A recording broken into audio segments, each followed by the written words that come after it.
Recent గా నేను post చేసిన ఆకాశ దీపం ఉంది కదా, దానికి చాలా మంది అడుగుతున్నారు ఈ ల్యాంప్ హోల్డర్ ఎక్కడ తీసుకున్నారని. ఇది మా తమ్ముడికి దీపావళి గిఫ్ట్ అండి. ఇది కూడా లాస్ట్ ఇయర్ దీపావళి గిఫ్ట్. ఇది అలాగే ఒక పెర్ఫ్యూమ్ బాటిల్ తో పాటుగా ఇలాంటివి రెండో మూడో పెర్ఫ్యూమ్ బాటిల్స్ ఉంటాయి.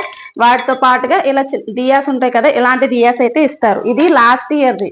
నేను ఈ ఇయర్ అయితే గనక ఇలాగా కార్తీక మాసంలో ఆకాశ దీపం పెట్టడానికి యూజ్ చేస్తున్నా.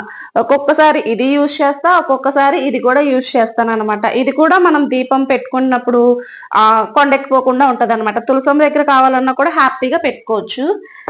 అలాగే నేను ఇందులో పెట్టుకోవడానికి ఏంటంటే ఆ దియాస్ అయిపోతాయి, అందులో నూనె వేసినా ఉండవు కదా.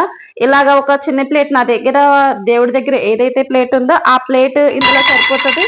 అలాగే ఇలా చిన్న దియాస్ ఉంటాయి కదా, ఇవి కానీ మీకు మట్టి కాడి నుంచి మీరు ఏది పెట్టుకోవాలనుకుంటే అదైతే గనక పెట్టుకోవచ్చు. అలాగే ఇవి మనకి డిమార్ట్ లో అయితే గనక అవైలబిలిటీగా ఉంటాయి. మీకు మట్టిలో కావాలంటే ఈ ప్రమిదలు చేస్తారు కదా, మట్టి ప్రమిదలు వాళ్ళ దగ్గర కూడా ఆకాశ దీపం అనేది అని అడిగితే ఇస్తారనమాట. చాలా మంది అడుగుతున్నారు కాబట్టి మళ్ళీ చెప్తున్నా. ఇదైతే దివాళీ గిఫ్ట్ అనమాట. అది మీకు కావాలంటే డిమార్ట్ లో కానీ బయట ప్రమిదలు చేసే వాళ్ళ దగ్గర కానీ అవైలబిలిటీలో ఉంటాయి. ఒకసారి చెక్ చేసుకోండి.